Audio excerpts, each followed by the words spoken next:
I'm Nicola Beverley and this is my beauty tip for this month. I wanted to introduce you guys to one of my dear friends, Jens, who is now a qualified homeopath, which I've tried to say that 3 times now and I just still can't seem to get it. But she's introduced me to a new thing that I've never heard of before called coffee enemas, which you can do at home, people. But I don't know all the benefits of them, although Jens has done it once on me and we are going after this to do it again, which I'm very much looking forward to.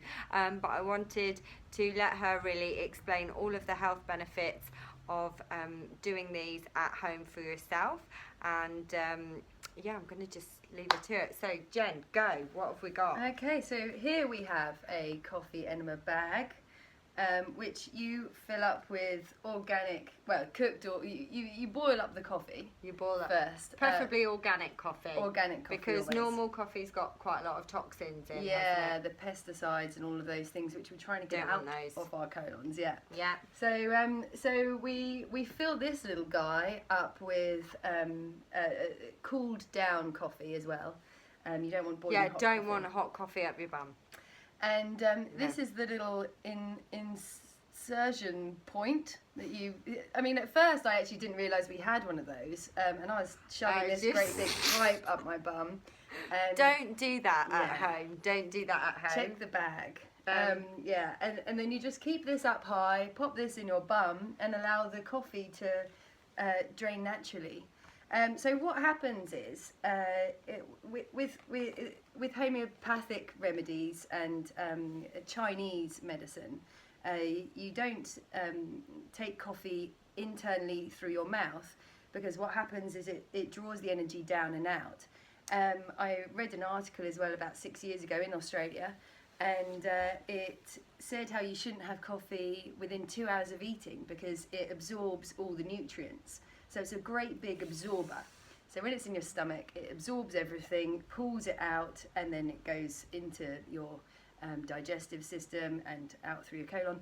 Whereas if you put it up through your anus, you're actually shoving it up there.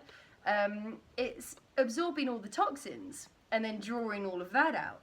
So it has exactly the same effect, but instead of absorbing all the nutrients, it absorbs all the toxins. All the toxins.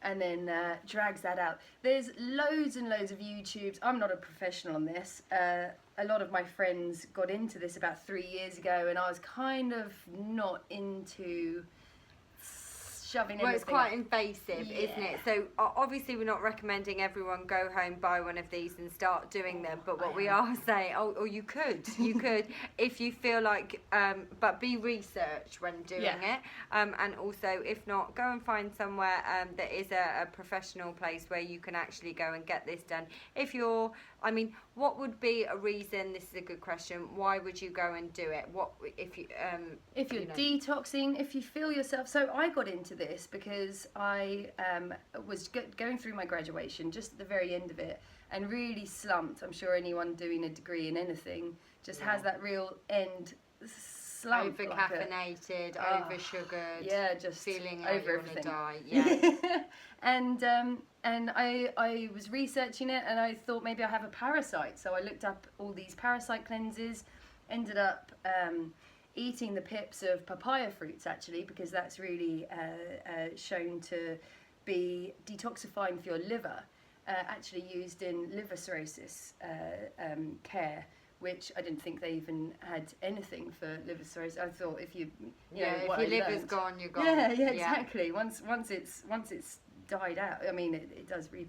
But anyway, so I was doing the parasite cleanse with the papaya fruit seeds, and then I was thinking, God, I need to really cleanse it out of me. How am I going to do that?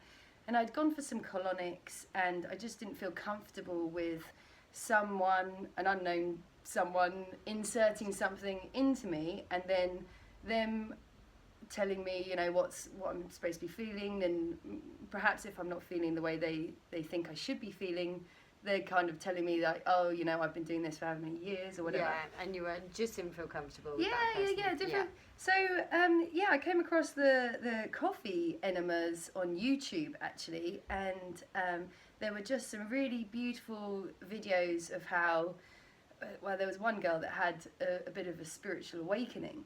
And it was that she wasn't advertising anything. She wasn't trying to make any hits. She was just saying, you know, this was me 6 months ago. This is me now, and she's actually a psychic reader, I think. Or anyway, I was like, oh, I'm going to give that a little try. Which is great with this newsletter, because obviously Amanda. Yeah. Amanda Hart's. Yeah, is. And so, I thought, well, I'll give it a try. And I got it. I was doing 2 a day. And what I found out was you should do a water enema first. Yes. Because if you do the coffee enema without doing the water enema, you're going to be mixing up all of your toxic load, which should just be evacuated first, so that you can just, you know, get all the real toxins out, not just your like standing stool. Okay. So do the water enema first. And sometimes you put in probiotic. Yes. Which also Jen has introduced me to, and I now have on a daily basis. Good very probiotics. good probiotics for your tummy. Yeah. And so I sometimes and you can add you can go and there's a list of things that you can add. There's bicarbonate of soda ones as well. Oh yes, I'll take that in the morning as well. So that was another thing that Jen's introduced.